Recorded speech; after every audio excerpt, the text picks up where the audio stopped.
c'est-à-dire boo gisee importance su projet PI li ko tax a ñëw surtout mooy fexe séddalewaat aminu doomu aadama ci kaw suuf.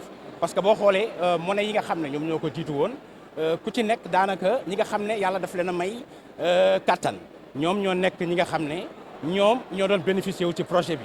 bu ngeen jëlee ñi nga xam ne ñoom ñoo ko jiitu comme ay magam lu mel ne par exemple ay bitcoin gis nañ ne ay usines yu mag ay ngandi machine ñoom ñoo ko doon miné. léegi nag ki nga xam ne moom moo créé projet bi di docteur Nicolas Kokalis mu ne léegi il faut ma changer donne bi naka laay changer donne bi mooy damay indi benn monnaie bi nga xam ne dafay indi changement total radical par rapport ak ñi nga xam ne ñoo ko fi jiitu. léegi nag mu indi benn monnaie bi daal di koy tuddee PI yombaayu PI bi nag mooy dafa permettre yow Bill Gates bi nga xam ne mi ngi au niveau des États-Unis ak man mi nga xam ne peut-être maa ngi fi au niveau du Sénégal ñun ñoo ci bokk yem man ni may amee pièce bi moom la ko Bill Gates di amee. léegi à partir de téléphone portable gis nañ ne par exemple foyer boo dugg am na téléphone portable léegi nag ñu gis ne avec téléphone portable mu gis ne mooy moyen bu gën a gaaw ba nga xam ne am bi dina mën a équitable léegi nag mu indi benn pièce bi nga xam ne nag pièce bi valeur bi pionniers yi ñoom ñoo koy définir waaw pionniers yi ñoom ñooy définir valeur yi ñoom ñooy accepter def benn vote bu ñu gisee ne par exemple comme par exemple jamono ji ñu toll ñu ngi koy def si 314 $159 bu ngeen ko xaymaa par exemple ci franc CFA bi nga xam ne moom la ñuy utiliser daanaka dafay nekk ay 200 millions de francs 200 millions c'est vrai que bu ñu la ko waxee comme ñi fii ici au niveau de l'Afrique bu ñu la ko waxee dafay rëy si ñun mais ci les États-Unis ñoom xamuñu ay franc CFA franc CFA ce qui fait que ñoom pour les Américains gis nga ne sax ñoom bëgg nañ mu ëpp sax 314 $159 nga gis ne kon bu fekkee par exemple ku gën a ndóol bu amee 314 $159 mu jox ko valeur 200 millions kooku mën na dundal gox bi nga xam ne foofu la nekk. par exemple supposons par exemple ici au Sénégal bu fekkee par exemple plusieurs pionniers ku ci nekk yaa ngi détenir une manne financière boo xam ne mi ngi sa portable là xoolal par exemple njëriñ bi nga mën a indil sa askan PI unique Sénégal dañuy def ak ñoom partenariat ak Bouya Business Immo macha allah mu nekk ay sites yoo xamante ne sites yu am solo la sites yi nekk Bambilor ak Lac Rose ak Mbour. léegi nag macha allah dañ koo dagg par ay 150 mètres carrés ay 272 mètres carrés ay titres fonciers macha allah tey la yàlla dogal tey lañ doon def transaction yi nga xamante ne si moom lañ doon def ci PI unique ci PI bi monnaie PI bi monnaie numérique.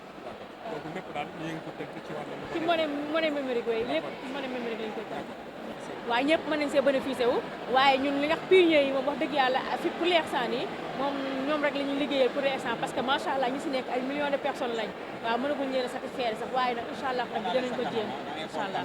donc wàllu acquérir terrain yooyu méttiwul. non méttiwul parce que dañ leen koo calculer CFA calculer ko si monnaie numérique bi nga xamante ne si pare na tamit dañuy def comme Wave rek ak Orange Money rek noonu la ñuy fayee. après ñu def virement banque tamit lépp mën na nekk parce que banque yëpp tamit reconnaître nañu monnaie numérique macha allah si kanam tuuti rek ñu ngi koy xaar ñoom tamit ñu appliqué ko incha allah. temps yi nag affaire foncier ba nag dafa xew Sénégal nag te ñu bëri tamit aussi bu ñuy wax foncier comme ay affaire de transaction yi nii dañuy jéem a tamit aussi bàyyi seen xel ndax lépp a ngi jaar yoon. waaye lépp mi ngi jaar yoon macha allah ndaxte waa Santifa la ñu ànd liggéey bi te kër yëpp ay titre foncier la macha allah. waaw li sabab loolu mooy fii dafa nekk monnaie boo xam ne monnaie numérique la te Sénégal comprendre guñ ko moo tax nag léegi après ñu jël organiser benn foire pour mën ci def ay instances yoo xam ne nit ñi daañu gis ne lii lu réel la loolu moo andi li gën a waral pour ñu do ko def.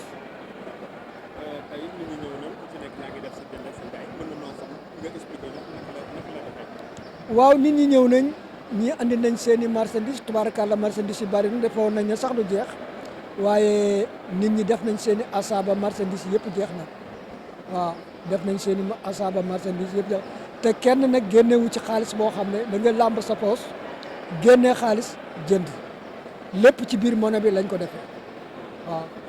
waaw jumtukaay la boo xam ne li tax sax ñu gën a def foire bi it Korité mi ngi ñëw te nit ñi. ñu ci bari fi mu ne seen i poos yàlla xam na ni mu demee parce que dëkk bi metti na mais léegi bu ñu organiser lii ki waroo yoroon ñetti xale ñeenti xale dikk même bu ci amalee ñetti xale mu des benn mu mën ko démerder ji ki bëgg soble amul soble mu ñëw jënd fi soble ki nga xam ne ay affaire waañ la wooyu ay tamateek ay teeg yooyu mu dikk jënd ko kii jëndal ay xalem ay dàll ay yooyu yëpp ndimbal la te yëpp ci biir monnaie bi lañ koy defee te foofu mën a pour dimbale Sénégal mais mooy monnaie bi nga xam ne moo mën a dimbale àdduna bi moo mën a dimbale àdduna bi ndax bu fekkoon ne tey ñëpp dañu comprendre le prix mooy lan waaw ba ñu dugg ci bu ñu xamoon prix coin mooy lan ba ñu dugg ci su boobaa léegi état moo naa naan dama bëgg ngeen defaral ma nangam mais population bi dutul la état dama bëgg nga defal ma dara waaw prix ci boppam monnaie bi mooy social monnaie bi mooy social parce que day fekk ku amul dara monnaie bi jàppale ko ba mu am dara fekk ku munul dara monnaie bi jàppale ko ba mu mën dara kon yow mi nga xam ne yaa yor monnaie bi war nga mën a fexe def ñi nga xam ne ñi ngi ci sa wet te amuñu kàttan amuñu doole ñooñee nga jàppale leen ba seeni bëgg-bëgg nga taxaw ci waaw loolu moo waral nag ñu ne comme koor gaa ngi jub colu xale yi colu mag ñi ak lii dem ci neexal korité muy comme ni ma ko waxee woon ay sobleek ay tamateek ay la ca war yooyu yëpp ne pii naa ko def pour def ko social nit ñi mën ci jot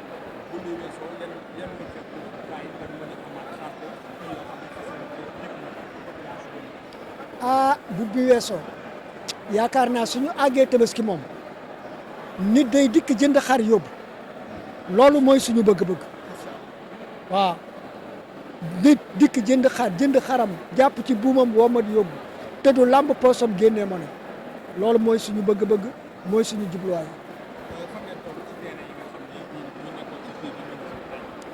teene yi moom dama lay wax rek yow xoolal fee mbooloo ma nga fa seen ñëpp dañuy fay ay terrain waaw mbooloo ma nga seen fee yëpp dañuy fay ay terrain kon loolu man sa bët moo la may terrain yi fi mu ne béye boo ma ne lu mat presque 1000 terrain et quelques inscrits nañ ko ci diggante Bambilor Lac Rose ak Mbour. Diagne, je suis pionnier comme tous les pionniers. Je suis le président aussi du bureau PUNI Sénégal, un pionnier qui est là aussi au Sénégal, qui a connu cette monnaie au Sénégal et qui est là avec l'ensemble des pionniers pour prôner à ce que la population sénégalaise connaisse cette nouvelle monnaie.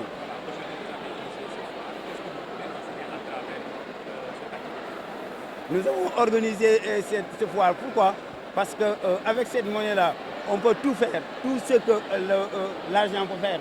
La monnaie fiat, on peut faire ça. Maintenant, faire des voyages, on peut utiliser cette monnaie, faire tout ce que nous voulons à cause de cette monnaie numérique que nous sommes en train de miner. Vu que les autres pays, c'est trop avancé, en Afrique, il y a un retard vraiment qui galvanise un peu la jeunesse à ne pas s'intéresser de cette monnaie, de ce Bitcoin. Raison pour laquelle nous sommes là, nous organisons ce foire pour pousser les parents, pour pousser les gens à ce qu'ils découvrir cette opportunité. C'est une opportunité qui est sûre, c'est une opportunité qui est mondiale, une nouvelle monnaie numérique qui est venue pour changer le monde. Ici, il y a n'importe quel article.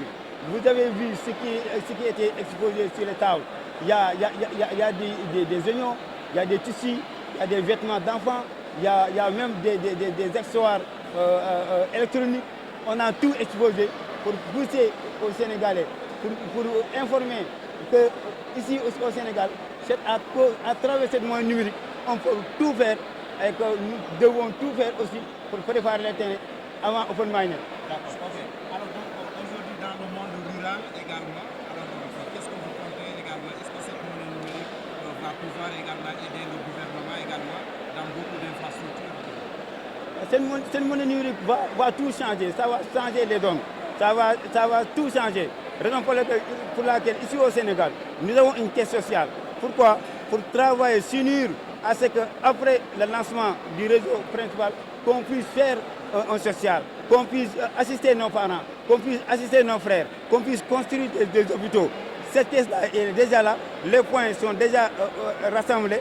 En tout cas, nous sommes là prêts pour faire un grand social, pour aider même l'État à faire des infrastructures, pour aider même ceux qui sont dans la campagne à les soigner, à les assister concernant tous les domaines vraiment.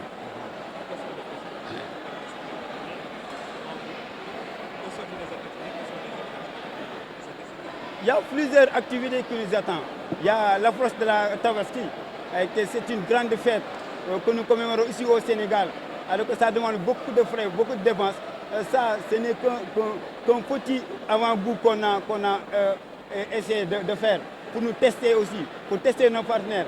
À ce qu'à l'approche du Tabaski, il y aura un très grand phare, voire même que nos moutons, nos oignons, tous les achats que nous devons faire avec l'argent fiat, nous allons utiliser cette monnaie numérique et nous allons faire tout ce dont nous avons besoin à cause de cette nouvelle monnaie-là que nous sommes en train de vider.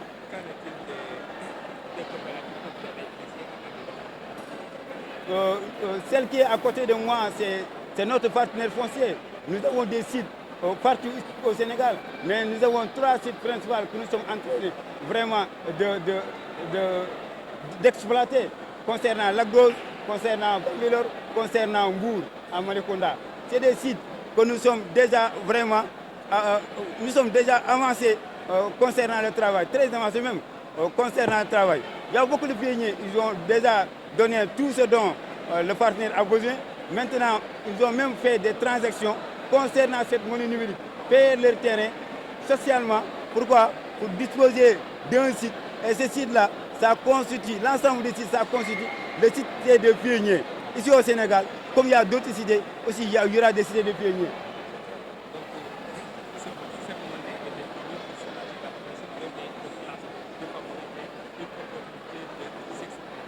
Cette monnaie, il est venu pour rehausser la personne. Cette monnaie, il est venu pour donner de la valeur à la personne. Cette monnaie, il est venu pour réorienter l'organisation sociétale que nous sommes en train de vivre. Nous sommes en train de vivre une vie très difficile, très atroce. Avec cette monnaie numérique, vraiment, l'espoir est en train de bien-être. Ce qu'on appelle le voyage de transport, le voyage clandestin, l'immigration clandestine va s'arrêter, le chômage va s'arrêter, beaucoup de choses. Nous allons arrêter ça. Inch'Allah. Merci.